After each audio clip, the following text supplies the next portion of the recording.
अस्सलाम वालेकुम बेटे, कैसे हैं आप? ठीक ठाक हैं? इंतहाई दुआएं आप बच्चों के लिए हमेशा रहती हैं और मुझे उम्मीद है कि उन दुआओं के ज़रिए से आप सारे बच्चे जो है वो खैर खैरियत से होंगे और अपनी भरपूर अंदाज में अब जो आपके आने वाले हैं फ़र्स्ट टर्म के आपके जो पेपर हैं फ़र्स्ट 50% उसकी तैयारी, ख़ास तौर पर जो फ़र्स्ट बैच के हमारे बच्चे थे उनकी तैयारी जो है वो आप बड़े भरपूर अंदाज में जो है वो कर रहे होंगे। आई डू होप कि आप अपने ये जो फर्स्ट 50% है इसमें आप उसी पैशन के साथ, उसी जोश व जज्बे के साथ जो है वो पार्टिसिपेट करेंगे और उसी तरीके से जो है वो बहुत अच्छे वाले कमाल वाले मार्क्स जो है वो स्कोर करेंगे जो कि आप हमेशा करते हैं। सो हम स्टार्ट करें। आज हमारा एक नेक्स्ट प्ले जो है, सेकंड प्ले हमारा शुरू होने वाला है। That is visit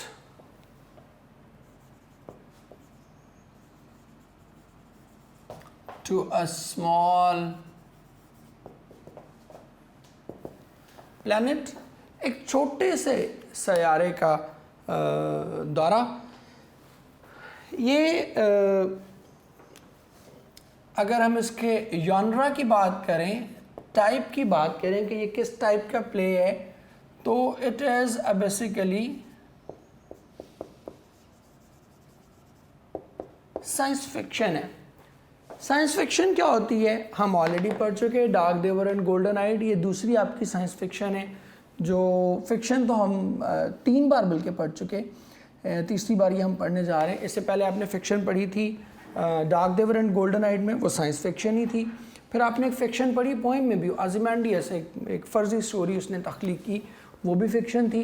और अब हम ये तीसरी फ़िक्शन पढ़ने जा रहे हैं। फ़िक्शन क्या होता है, जिन बच्चों ने मिस कर दिया उनको रिपीट कर देता हूँ कि फ़िक्शन इज़ एक्चुअली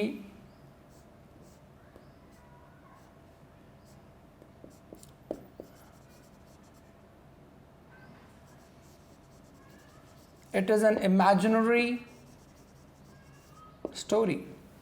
ये ऐसी कहानी है जिसका हकीकत से कोई ताल्लुक नहीं होता। मैं दोबारा इसको लिख देता हूं।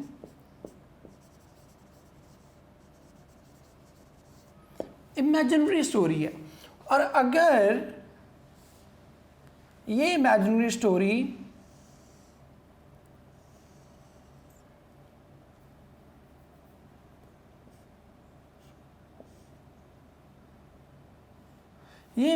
स्टोरी साइंस बेस्ड हो तो इसको हम क्या कहते हैं, दैट इज कॉल्ड फिक्शन।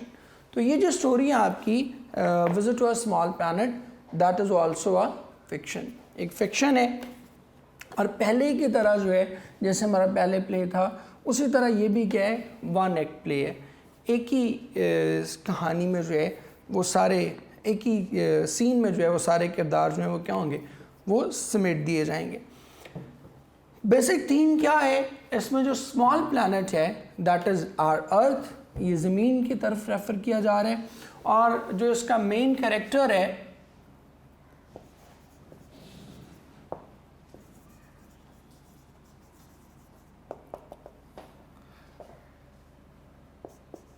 पहला है जी क्रेटन। क्रेटन जो है ये क्या है, ये एलियन है और ये क्या करता है, विजिट्स अर्थ। ये किसी ख़ास सियारे से आया हुआ है और आकर ज़मीन का क्या करता है, ज़मीन का दौरा करता है, ज़मीन को एक बार देखता है। इसके पास कुछ स्पेशल पावर्स हैं, वो आगे चल के हम तस्करा करेंगे। Lands in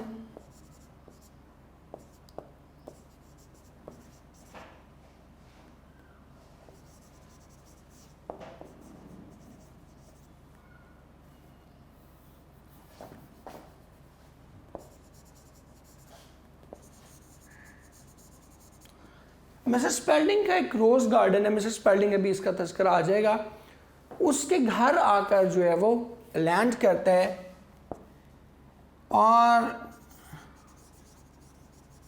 military thinks, setting इसकी यूएसए की है, तो military thinks that he is a spy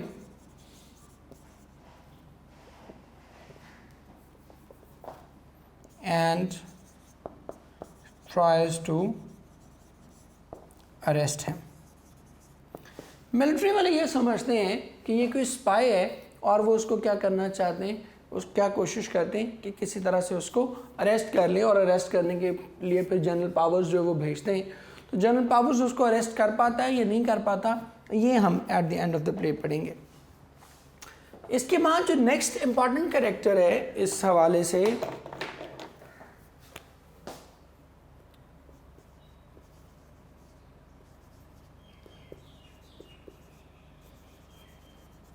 that is Roger Spalding.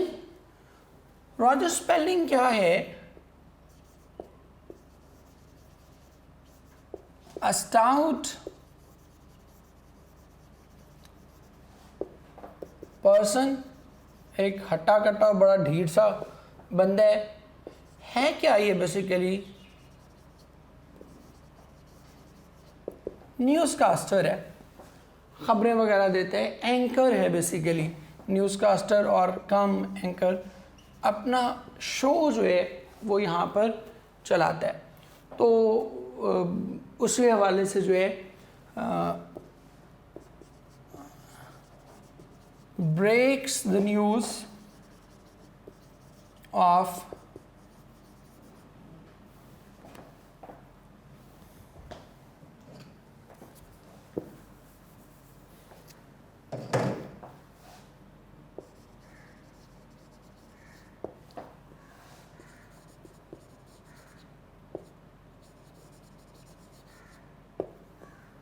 breaks the news of the flying spaceship in which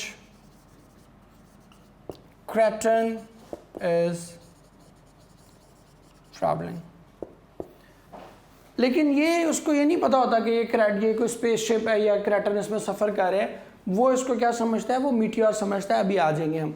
जब प्ले हमारा स्टार्ट होता है तो वो यहीं से स्टार्ट होता है कि रॉजर स्पेल्डिंग जो है उस फ्लाइंग ऑब्जेक्ट के बारे में, उस फ्लाइंग स्पेसशिप के बारे में खबरें दे रहा होता है।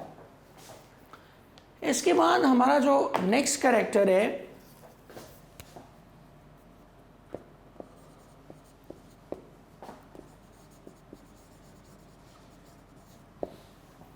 दैट इज मिसेस स्पेल्डिंग, इसकी बेगम है।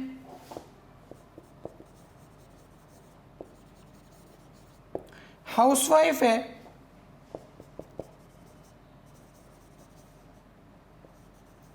थोड़ी इमोशनल है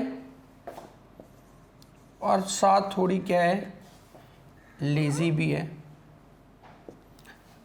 ये बस, और इसका कोई ख़ास जो है इसके कैरेक्टर में जान नहीं है। अगली जो इम्पोर्टेंट हमारा कैरेक्टर है वो है जी हमारा एलन स्पेल्डिंग। ये क्या है?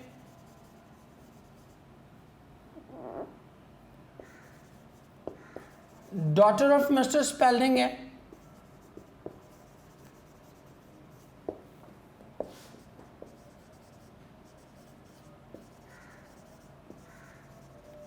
यंग एंड चार्मिंग है, लेकिन साथ साथ थोड़ी जो है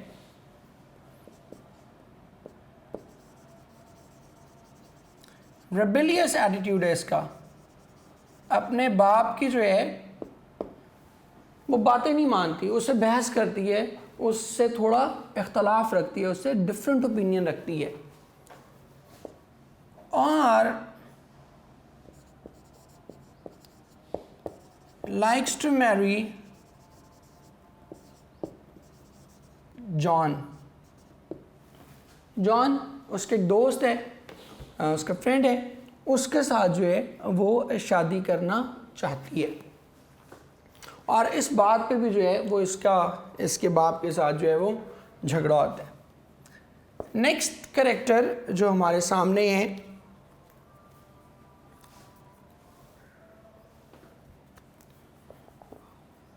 that is John.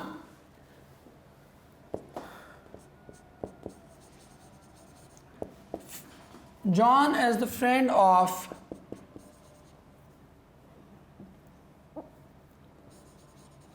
Ellen. Ellen का दोस्त है। Both want to marry. दोनों ही शादी करना चाहते हैं, और ये क्या है, फार्मर बाय प्रोफेशन है। वॉलनट्स उगाता है, अखरोट वगैरह और ये वो और इस तरह की दूसरी चीज़ें। बहरहाल एक फार्म हाउस है जिस पे ये काम करता है, मतलब ये ओन करता है उसको। तो बेसिकली बाय प्रोफेशन जो है वो क्या है, वो फार्मर है।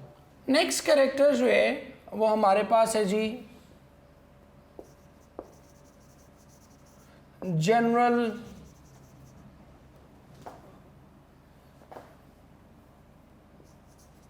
पावर्स। ये एक इम्पॉर्टेंट कैरेक्टर है। ये क्या है,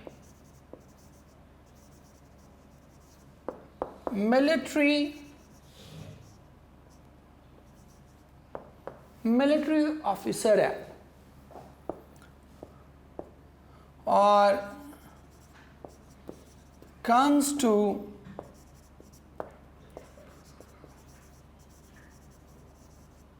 Mr. Spalding's house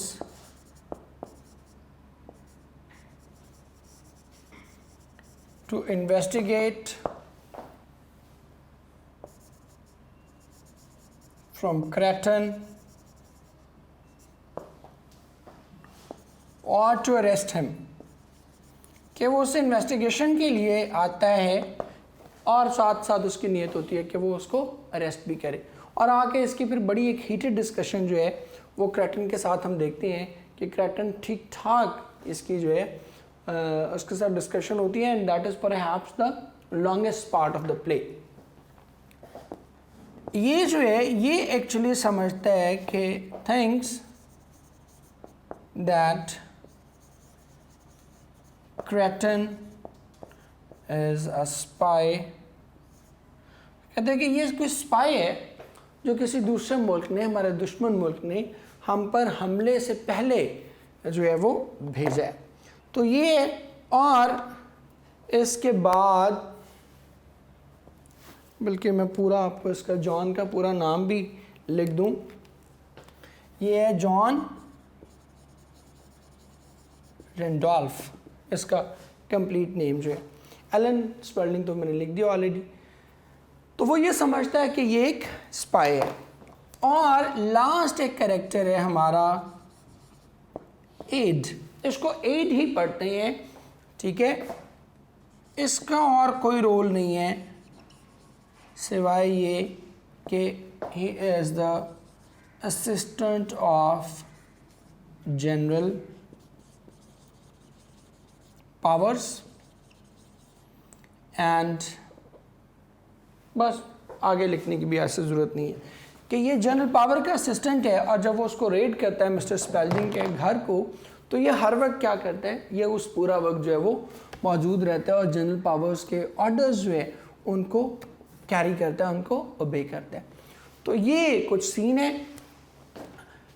स्टार्ट कहाँ से होता है, मैंने आपको बताया कि यहाँ से हम स्टार्ट करते हैं कि रॉजर स्पेल्डिंग जो है वो बेसिकली अपना टीवी शो कर रहा होता है, और टीवी शो में लोगों को बताता है कि वो जो फ्लाइंग ऑब्जेक्ट जिसके बारे में बात कर रही हो, सारी दुनिया में बात हो रही होती है, वो स्पेसशिप नहीं है बल्कि वो मीटियोर है। मीटियोर कहते हैं जो टूटा हुआ सितारा होता है, इसको हम मीटियोर कहते हैं। सो यहाँ से प्ले हमारा ओपन अप होता है, पहले उसकी सेटिंग्स हैं, सीन है, और फिर प्ले यहाँ से शुरू होता है। और फिर वो बताता है कि किस किस तरह ये मतलब मीटियोर है, मेरी जनरल पावर से बात हो गई है, और सब लोग यही कह रहे हैं कि इसमें घबराने की कोई बात नहीं है। लेकिन वो मीटियोर इंटरेस्टिंगली वो उसी के घर में, जिसको वो मीटियोर कह रहा होता है जिस स्पेसशिप को, वो उसी के घर में लैंड करती है और फिर सारे का सारा सीन जो है वो वहीं पे, क्योंकि वन एक्ट प्ले है तो पूरे का पूरा प्ले जो है वो उसी सेटिंग में स्टेज किया जाता है। ठीक हो गया, तो अब हम प्ले को पढ़ते हैं, hopefully you will love it. So हम स्टार्ट करें बेटे अपने प्ले को। स्टॉक शॉट मेरे पास पेज नंबर 14 है, नए एडिशन में शायद एक आध पेज का फ़र्क हो, बहरहाल आप देख लीजिएगा।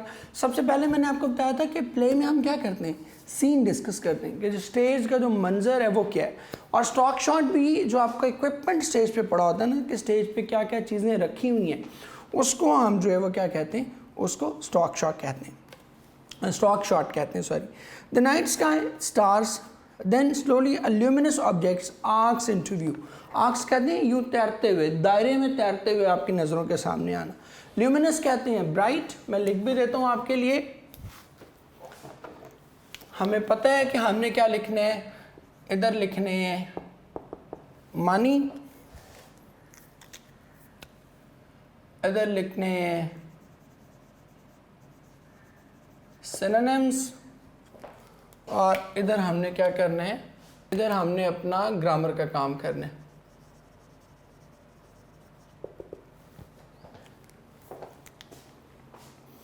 तो ल्यूमिनस में कह रहा था,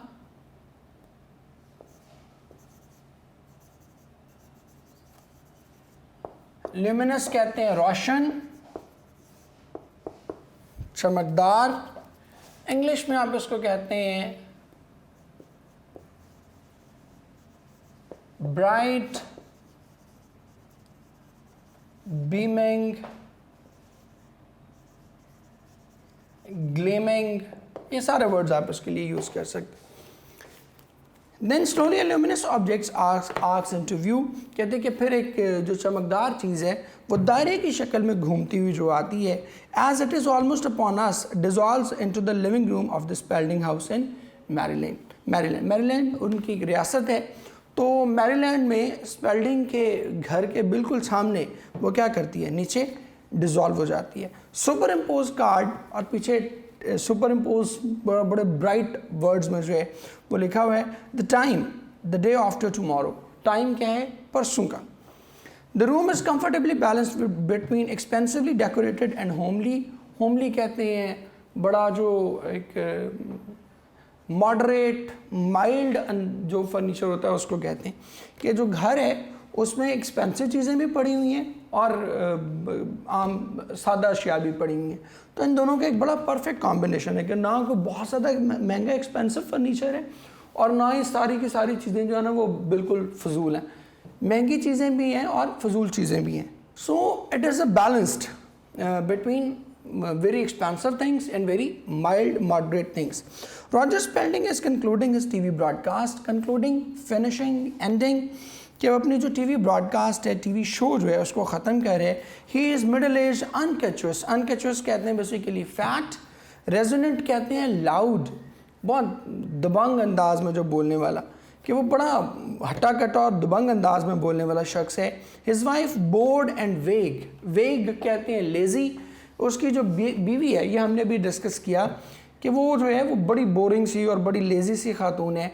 knits passively while he talks at his desk, कि वो कपड़ा बुनती जा रही है, स्वेटर वगैरह या कुछ भी, जबकि वो जो है अपने डेस्क पे बैठा हुआ अपना शो कंक्लूड कर रहा है। Two technicians are on hand. On hand का मतलब क्या है, हेल्प के लिए मौजूद हैं, कि दो टेक्नीशियंस जो हैं वो उसकी मदद के लिए मौजूद हैं। ऑपरेटिंग द इक्विपमेंट, जो कि सारे इक्विपमेंट की देखभाल कर रहे हैं। अब पहली चीज़ देख लें ज़रा ग्रामर से relevant.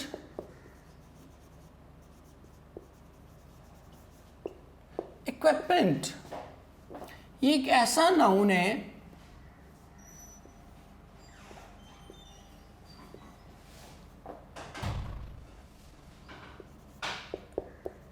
It is always used as singular, कि ये क्या है, ये हमेशा जो है वो सिंगुलर में यूज़ होगा, कभी भी प्लूरल में यूज़ नहीं होगा, कभी इक्विपमेंट से नहीं हो सकता, it will always be equipment.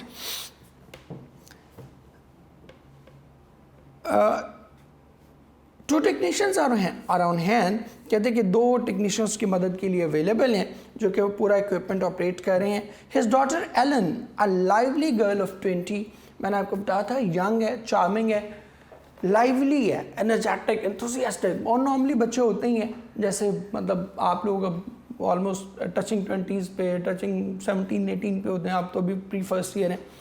जब आप इंशाल्लाह FSC अपनी क्लियर करेंगे तो you will be 18-19 years old.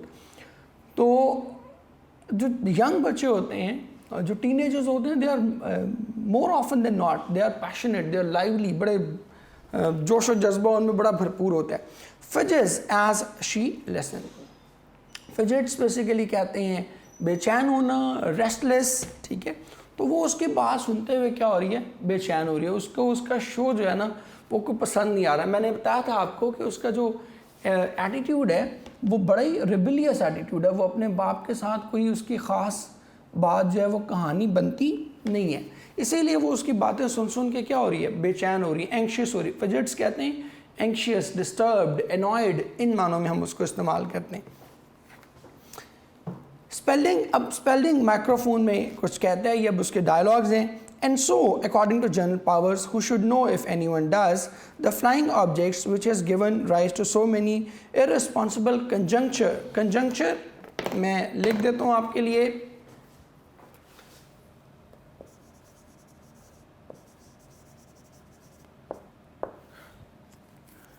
Conjuncture कहते हैं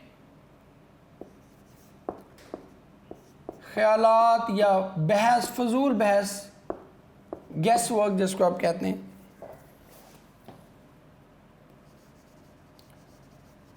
डिस्कशन, गैस,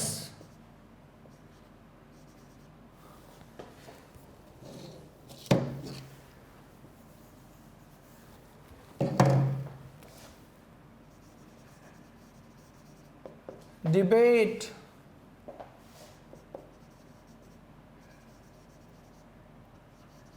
हाइपोथेसिस, ये सारी चीज़ें। कहते कि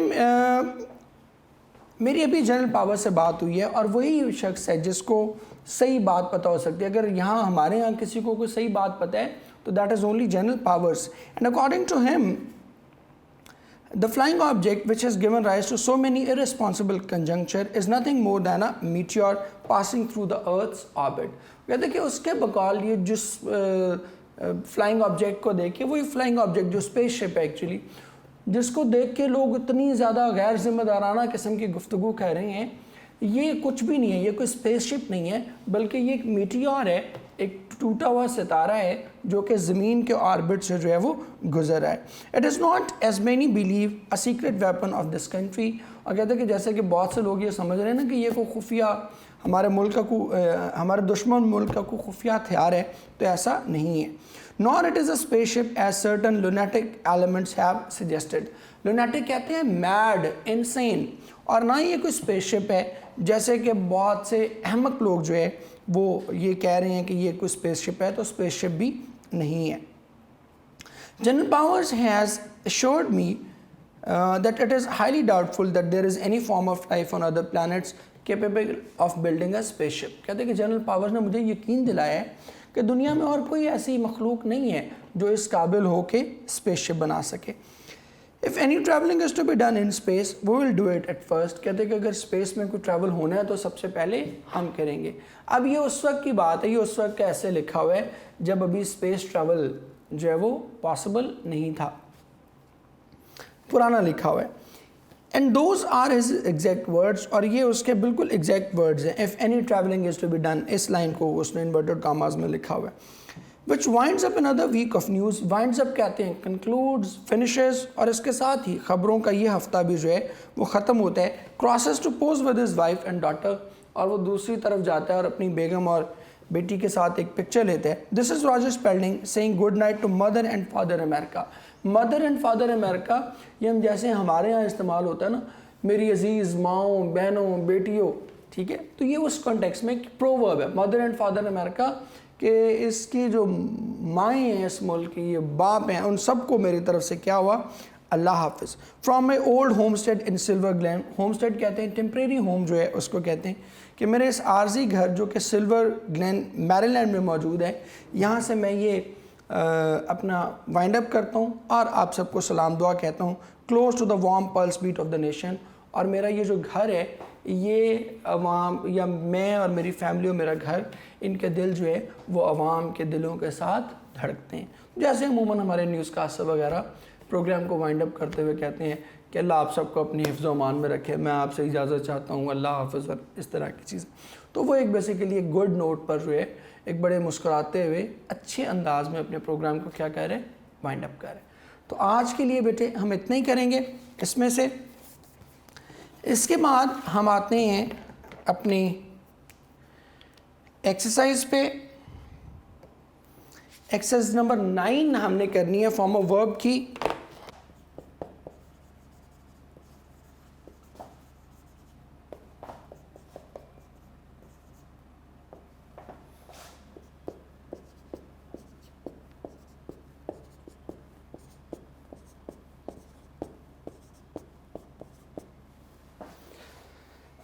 अच्छा जी, नंबर 9 पे जी, none of us like the idea, कि हम में से किसी को भी ये आइडिया जो है वो पसंद नहीं आया।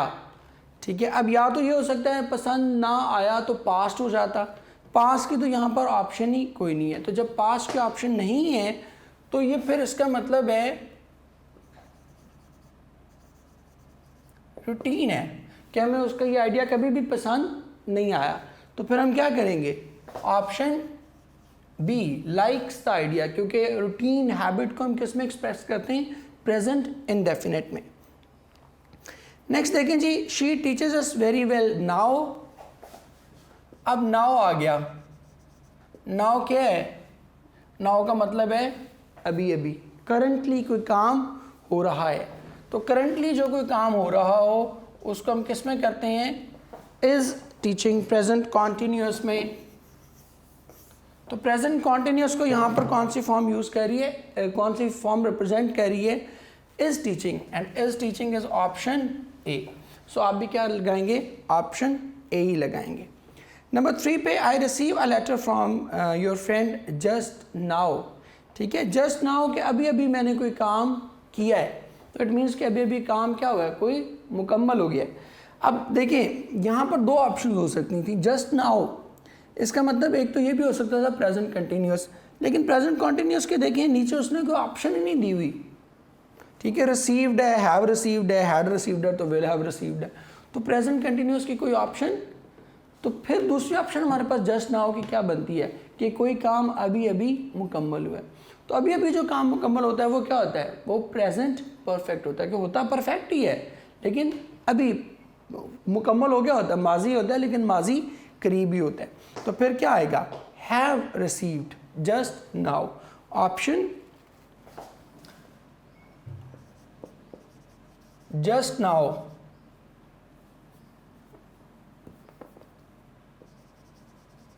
इसमें ऑप्शन बनेगी बी। आगे देखें जी, ही बाय अ बुक 3 days अगो। अब इसमें क्या आ गया, अगो।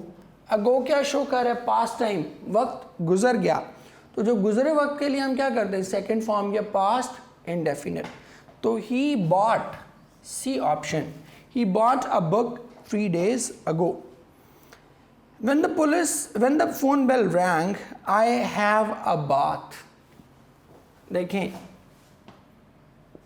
इसमें क्या कीवर्ड क्या है, when, कि जब ये हुआ तो मैं ये कर रहा था। अब माजी के दो इवेंट्स हैं और वो साइमल्टेनियसली हो रहे हैं, इकट्ठे हो रहे हैं। तो हमने क्या कहा था, उसमें हम एक में पास्ट इंडेफिनिट यूज़ करते हैं और दूसरे में क्या करते हैं, पास्ट कंटिन्यूस। अब पास्ट इंडेफिनिट तो उसने यूज़ कर लिया, when the phone bell rang, ये क्या है, ये पास्ट इंडेफिनिट। दूसरी हमारे पास ऑप्शन क्या बचती है, पास्ट कंटिन्यूस। ठीक है, तो आई वॉज हैविंग आएगा, क्योंकि ये कॉम्बिनेशन में इस्तेमाल होगा, माजी के दो काम जो साइमल्टेनियसली हो रहे हैं। क्योंकि पास्ट इंडेफिनिट का मतलब ही ये है कि माजी का वो काम जो उस वक्त हो रहा था, किस वक्त वो हमने बताना होता है पास्ट टाइम में। When the door bell rang, कि मैं जो है नहा रहा था, कब? उस वक्त जब दरवाजे की घंटी बजी। नंबर 6 पर आए जी जल्दी से। It rain continuously for 4 days। अब इसमें क्या आ गया? फॉर। सिंस फॉर जहां भी आएगा क्या हो जाएगा? Perfect continuous. तो परफेक्ट कॉन्टिन्यूस में बार बार आपको बता रहा हूँ, परफेक्ट कॉन्टिन्यूस के पूरे कॉलम में से एक ही ऑप्शन देगा। अब यहाँ पे हैज़ बीन दे दिया ना, तो हैड बीन नहीं दिया, विल हैव बीन नहीं दिया, ठीक है, एक ऑप्शन देगा। तो ऑप्शन क्या बनेगी? परफेक्ट कॉन्टिन्यूस की एक ही ऑप्शन है, हैज़ बीन रेनिंग। तो ऑप्शन ए को ही हम क्या करेंगे? चूज करेंगे। नंबर 7 पर जाएं जी। ही कम टू अस टुमारो।